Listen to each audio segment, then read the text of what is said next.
bersama saya Farah Safira di program Persepsi.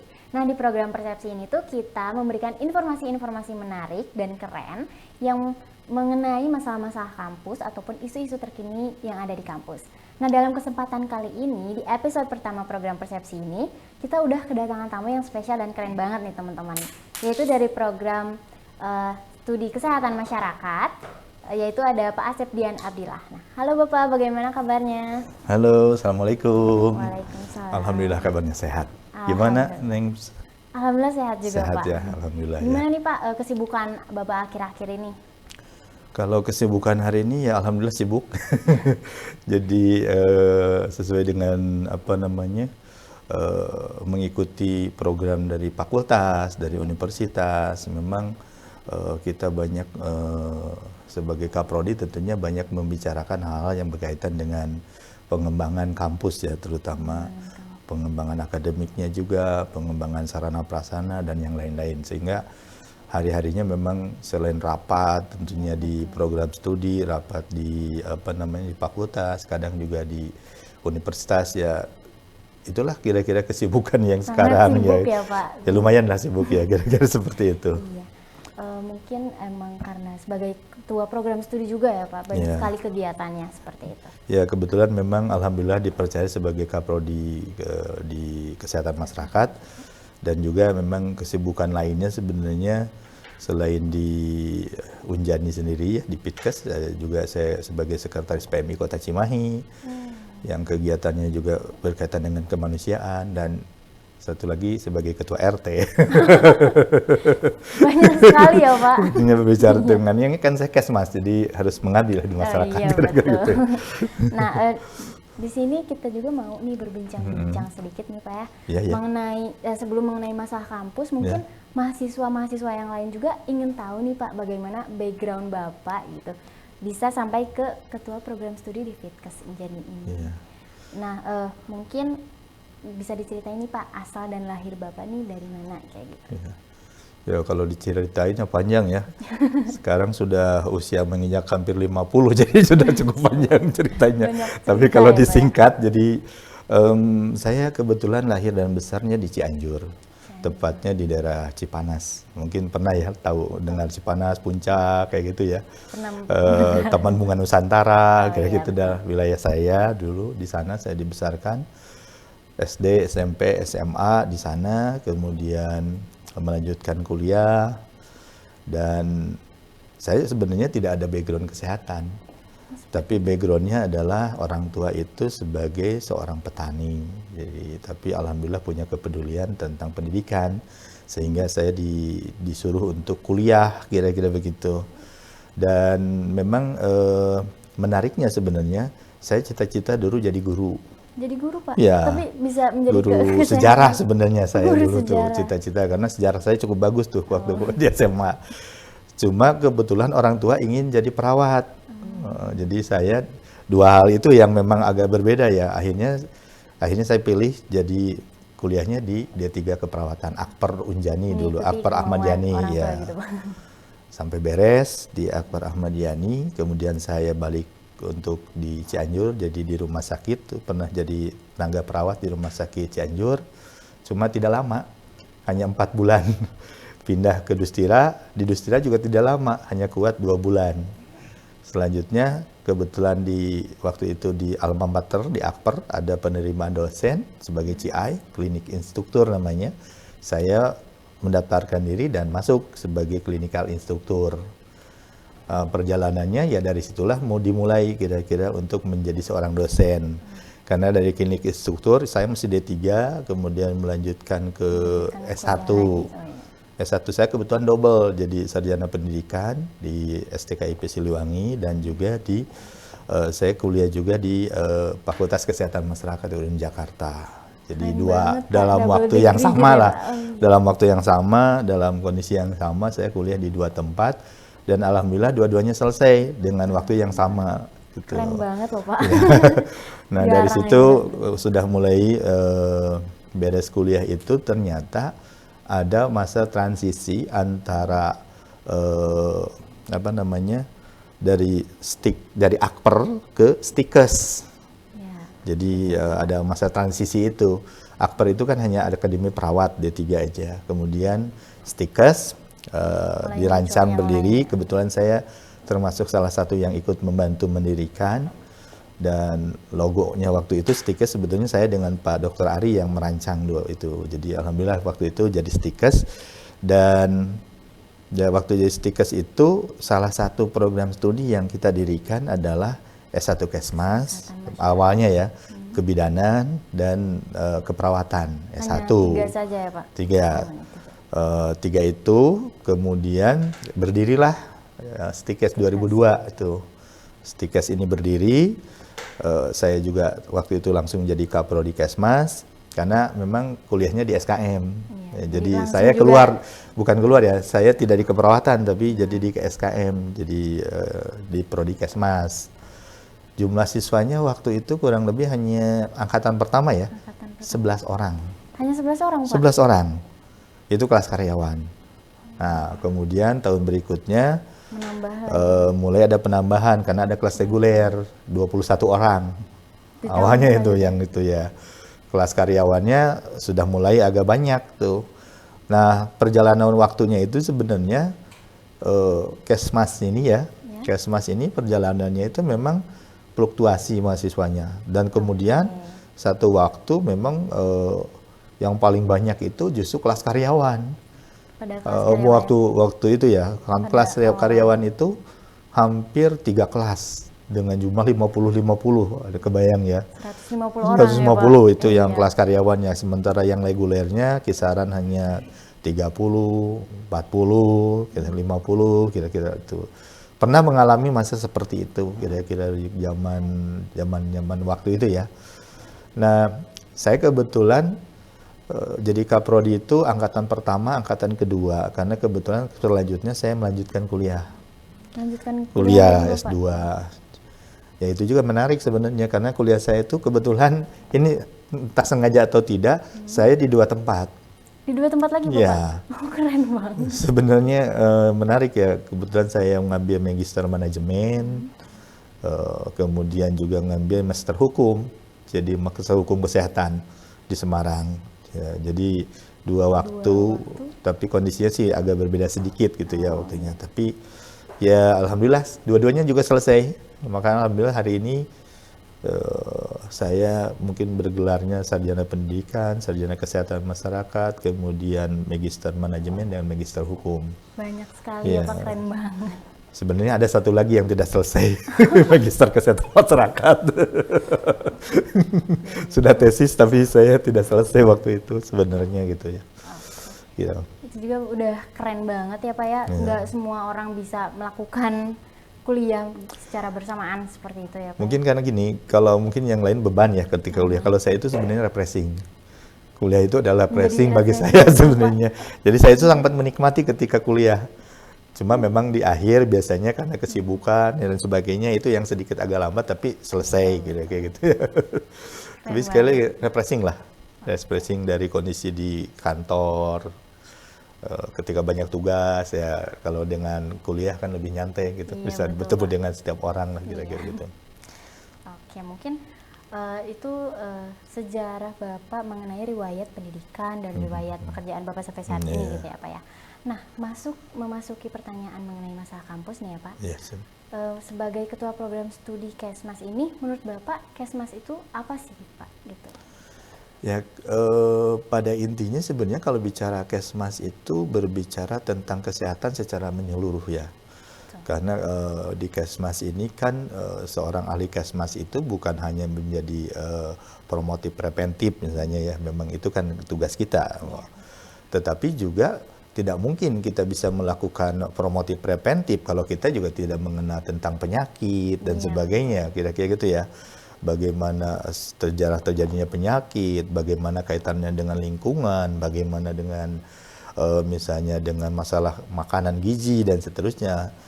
Nah kalau sekali lagi kalau bicara Kesmas adalah bicara ilmu seni dalam kesehatan, terutama kesehatan di masyarakat, bagaimana masyarakat kita supaya bisa hidup sehat, kira-kira gitu ya. Ada kesadaran untuk hidup sehat, kira-kira seperti itu.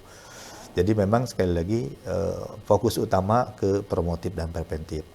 Jadi mencegah terjadinya dengan penyakit, gitu. ya, memelihara dan meningkatkan kesehatan lah, intinya seperti itu. Oke, dan tadi yang sudah dijelaskan oleh Bapak mengenai perkembangan sejarah stikes ya Pak ya, dari yang awalnya sedikit dan terus bertambah gitu ya Pak. Dan ada informasi nih Pak, jika Fitkes ini sekarang sudah berakreditasi unggul gitu. Ya. Nah, menurut Bapak ini apa sih pengaruhnya atau makna berakreditasi unggul ini? Ya mungkin ini perjalanan waktu ya Nenya, Iya, setelah betul, sekian lama kita akreditasi kita B 2022 ya 2022 kemarin itu alhamdulillah kita akreditasi dan mendapatkan unggul. Jadi harus dipahami kalau dulu mungkin ketika bicara akreditasi itu kan A, B, C ya. Iya, betul. Penyebutannya A, B, C gitu ya. Nah kalau hari ini kan penyebutannya akreditasi itu yang pertama unggul, kemudian baik sekali, baik. Jadi nah kita berada pada posisi yang unggul. Yang baik gitu ya. Ya di atas baik berarti kan, baik sekali, unggul gitu ya. Jadi lebih tinggi. Kalau kita bicara unggul sebenarnya kita sejajar dengan UI. Kita sejajar dengan Fakultas Kesehatan Masyarakat Pembina ya. Ada UI, ada Undip, ada Unhas, ada Unair gitu ya. Ada USU gitu ya. Itu kan universitas yang memang sudah cukup lama dan memang semuanya sudah unggul gitu. Ya, jadi posisi kita sebenarnya alhamdulillah sudah sama lah dengan yang unggul di negeri gitu. Dan memang bahagianya sebenarnya di Jawa Barat hanya kita nih yang unggul. Di Jawa Barat ya artinya. Memang ini sesuai dengan moto kita, keren dan berkarakter gitu ya. Kemudian berubah menjadi keren, berkarakter dan unggul gitu ya. Nah tadi pertanyaannya tadi tentang dampaknya atau pengaruhnya ya. Iya, Pak, ya sangat jelas sekali berarti pengaruhnya bahwa kita di tataran nasional pengelolaan pendidikan kita berarti sudah baik, artinya sudah sangat sesuai gitu ya, sesuai dengan track yang sesungguhnya gitu ya, track menjalankan pengelolaan pendidikan yang memang mengarah kepada tadi unggul gitu ya. Jadi sudah ya dikatakanlah tadi sudah sesuai dengan standar yang seharusnya kayak gitu ya, artinya seperti itu. Berarti sudah sesuai dengan standar yang seharusnya dan juga sudah unggul, banyak sekali pengaruhnya gitu ya Pak. Nah, jikalau pengaruh unggul tersebut kepada kesempatan lulus atau yang sudah lulus dari Kesmas itu bisa apa aja ya Pak ya? Kebanggaannya tentunya kita kuliah itu untuk mahasiswa ya, mahasiswa, alumni semuanya kita sudah ya tentu kalau sudah unggul berarti kan sudah grade-nya itu sudah grade tertinggi lah kira-kira gitu ya. Betul, sebuah kebanggaan bahwa berarti kita kuliah di tempat yang benar gitu ya. Sudah jadi alumninya juga pasti bangga. Pengaruhnya juga ternyata memang cukup signifikan ketika mahasiswa lulus, banyak sekali yang sudah langsung diterima kerja gitu, langsung di dinas kesehatan, di puskesmas, rumah sakit, di perusahaan, ya sesuai dengan peminatannya ya yang ada di Kesmas tentunya. Alhamdulillahnya seperti itu gitu. Animo juga untuk masuk ke Kesmas alhamdulillah cukup tinggi hari ini gitu ya. Kalau nggak salah kemarin hampir 1.500-an ya kalau yang mau masuk ke Kesmas itu gitu, luar biasa kan tahun kemarin nih. Tahun kemarin ya tahun 2022 yang mau ke Kesmas itu hampir 1.500-an sampai 1.500-an lebih lah kalau nggak salah itu. Artinya mahasiswa tingkat 1 yang hari ini jadi tingkat 1 yang hari ini kuliah itu bersaing dengan jumlah yang luar biasa itu gitu ya. Jadi betapa sangat luar biasanya kan dengan kondisi seperti itu animonya gitu kayak gitu. Betul, Pak. Dan juga karena unggul tersebut jadi kesempatan bekerjanya juga mudah gitu ya Pak ya, bagi yang sudah lulus. Artinya semua stakeholder atau setiap pengguna lapangan melihat unggul itu berarti kan mereka mempercayai bahwa kita memang mengelola pendidikan dengan benar gitu. Akhirnya mereka pastinya pilihan utama ketika ada misalnya contoh di Cimahi, mohon maaf ya, kita ketika ada pembukaan di puskesmas atau di dinas kaitan dengan SKM misalnya, pasti rata-rata alumni dari kita.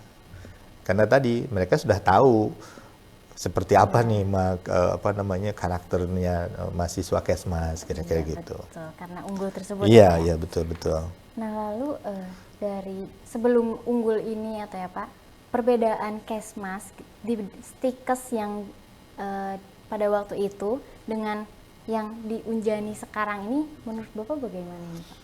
Ya kalau bicara perbedaan sebenarnya yang namanya prodinya tetap sama ya, kan prodinya tetap Kesmas, mau di Stikes, mau di hari ini di Pitkes, Unjani prodinya tetap sama, bicaranya kan tentang Kesmas.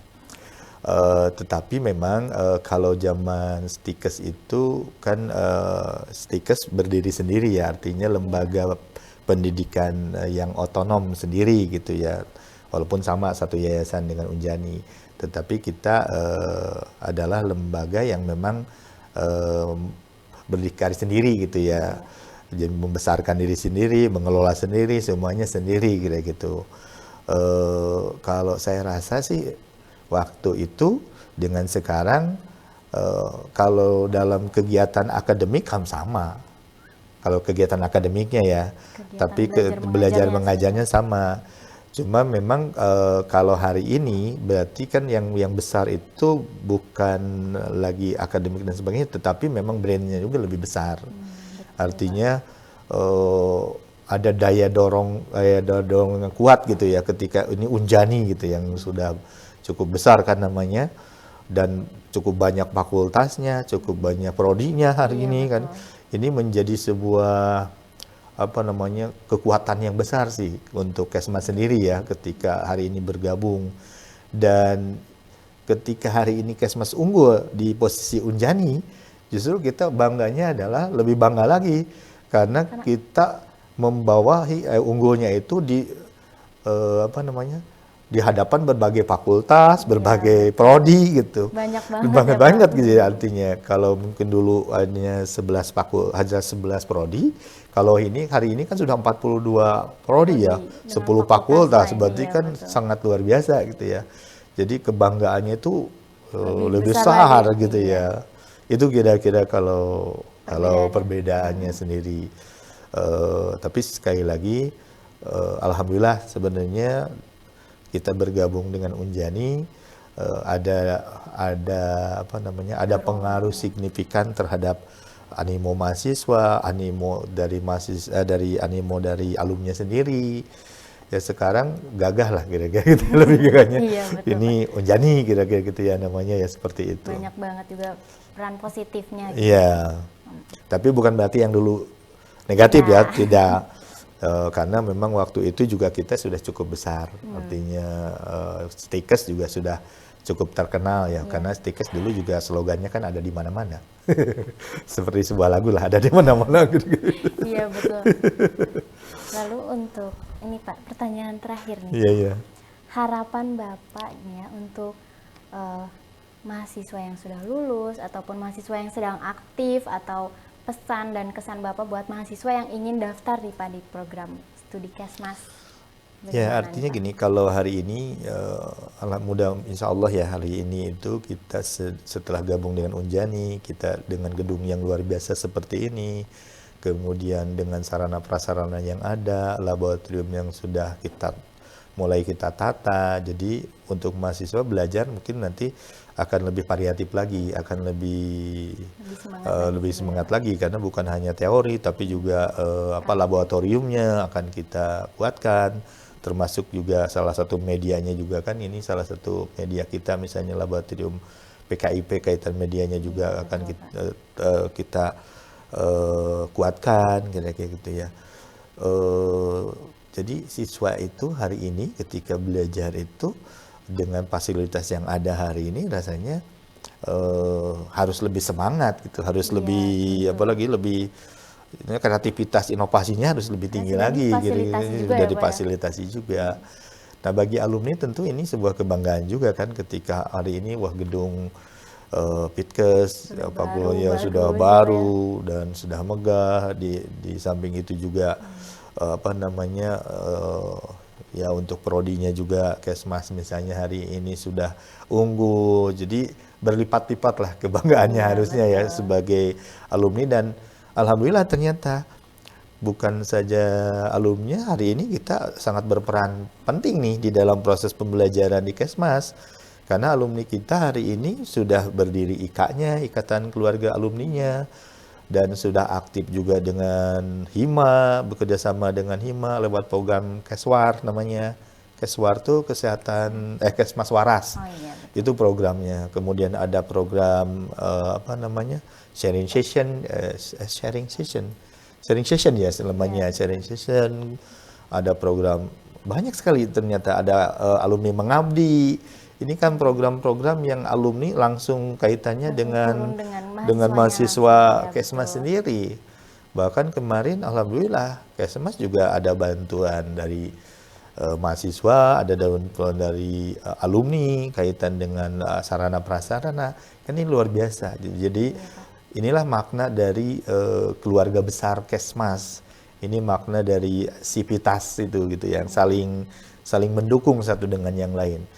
Jadi kalau bicara hari ini tentang alumni, rasanya alumni Kesmas yang paling aktif. Saya bisa membuktikan seperti itu, gitu ya. Karena terus ikatannya dengan rasanya mungkin tentunya yang Farah pasti tahu lah kira-kira seperti apa alumni kita, bagaimana mereka ketika ada informasi selalu disampaikan, kalau ada hal yang selalu membantu dalam kegiatan. Bahkan informasi-informasi kaitan dengan lowongan kerja kan alumni juga membantu. Banyak sekali. Ya, artinya sinergitas kita terbangun dengan baik hari ini, kira-kira gitu. Mungkin itu pesan untuk mahasiswa yang aktif dan yang sudah lulus ya Pak. Kalau yang untuk ingin masuk nih Pak, bagaimana ke program studi Kesmas ini? Ya, kalau misalnya kepada mahasiswa yang ingin masuk ya, calon-calon mahasiswa berarti atau siswa SMA dan sebagainya, kalau misalnya mau masuk ke Kesmas jangan ragu.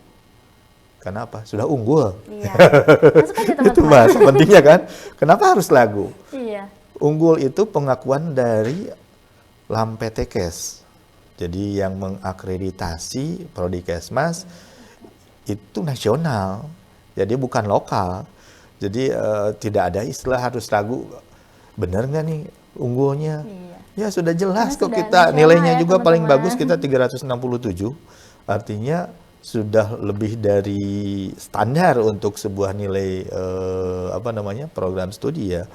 Jadi kalau saran saya kepada mahasiswa kalau calon siswa jangan ragu, jangan bimbang ketika mau Kesmas, mau masuk ke prodi Kesmas, sudah unggul. Insya Allah kita akan memberikan atau mendidik dengan sepenuh hati dan juga tentunya akan membangun karakter yang keren, berkarakter dan unggul. Jadi harus unggul semuanya. Kalau sudah unggul kira-kira begitu. Sesuai dengan moto Kesmas. Iya, betul. Keren, berkarakter dan unggul. Jadi anak-anaknya harus keren, mahasiswa harus keren, keilmuannya harus bagus, punya karakter yang baik.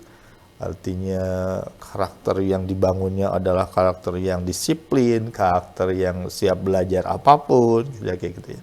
Dan unggul tentunya siap berkompetisi, gitu ya, di tengah masyarakat, jadi di tengah lapangan pekerjaan nanti. Itu yang kita akan lakukan ketika masuk di Kesmas. Jadi sekali lagi jangan ragu. Teman-teman jangan ragu ya. Jangan ragu. Iya. Masuklah ke prodi Kesmas. Teman-teman, mungkin itu pertanyaan terakhir dari saya Pak ya, bincang-bincang kita. Mungkin itu bincang-bincang dari kami, mungkin informasinya bisa bermanfaat bagi teman-teman semua dan juga membantu teman-teman semua yang pingin masuk ke dalam Kesmas juga, seperti itu. Terima kasih juga kepada Bapak Asep sudah meluangkan waktunya. Jadi kata intinya adalah kalau mau kuliah, pilih saja Kesmas. Sudah unggul. Betul, teman-teman. Terima kasih juga untuk semuanya dan tim-tim semua. Maaf jika ada salah-salah kata. Terima kasih. Wassalamualaikum warahmatullahi wabarakatuh.